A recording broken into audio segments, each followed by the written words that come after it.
Hi, I'm Jim Jubak, and welcome to this week's Trend of the Week video. Trend of the Week is watch the Yuan. Okay, the Yuan is the Chinese currency, and it's, the Chinese control one of the two largest portfolios of treasuries. So what happens with the Chinese currency affects what happens with buying and selling of U.S. treasuries by that sovereign fund. And of course, it affects world trade and all that stuff. And right now, the problem is the yuan is under a lot of pressure from a lot of different sources. And some of the sources are kind of surprising, and I'm not sure they're figured into the price. The problem with yuan being under pressure is that the Chinese government is faced with one of two choices. Either let the yuan fall, in which case you import inflation basically into the Chinese economy, and the Chinese government doesn't want to do that. Or you spend a lot of money to support the yuan. And the Chinese government really doesn't want to do that either, because that's inflationary on the other end.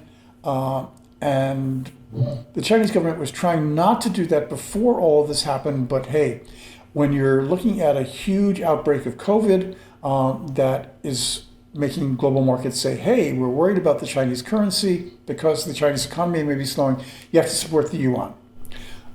Given how you walk that line, it's very clear to me, I'm not sure it's clear to the markets, but clear to me that Beijing is going to pour a lot of stimulus into the Chinese economy to counteract the slowing from the COVID outbreak, and that'll also put pressure on the yuan. The last thing that's really curious about this is pressure on the yuan from Russia.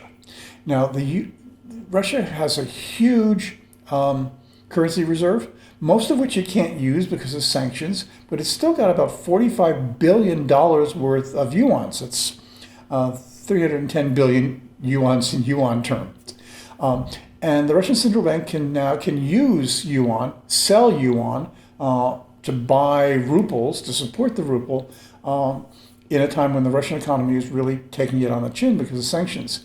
In December, the Russian budget ran about a $2.5 billion deficit. And that's largely because Russian oil, which is a benchmark called the Ural barrel, it's URAL, not URL, is selling for like $40 to $50 a barrel when the budget is predicated on needing $90 a barrel to break even. So to support the government, to fill the gap, the Russian government has really only one place to go in terms of selling currencies to raise money, and that's to sell the yuan. So you're looking at, I think, a constant sale of yuan by the Russian government.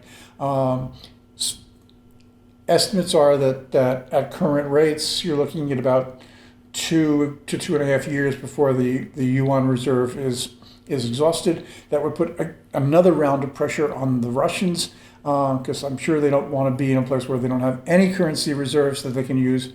But more importantly, in the shorter term, it's going to put more pressure on the yuan at a time when the yuan certainly doesn't need more pressure. So watch the yuan carefully. It's sort of a balance going on with the dollar.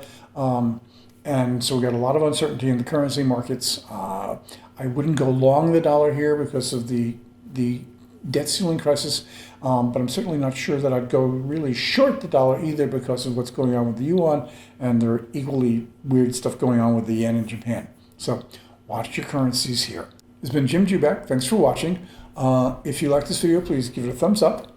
Subscribe to my YouTube channel. That way you get notification when we do the next one. We're doing about 3 a week, not always on the same day. You can get more of my stuff, including 3 portfolios, for free at jubakpicks.com. My paid site at jubakam.com has got 6 portfolios, including some ETFs and some currency plays and some options. So thanks for watching.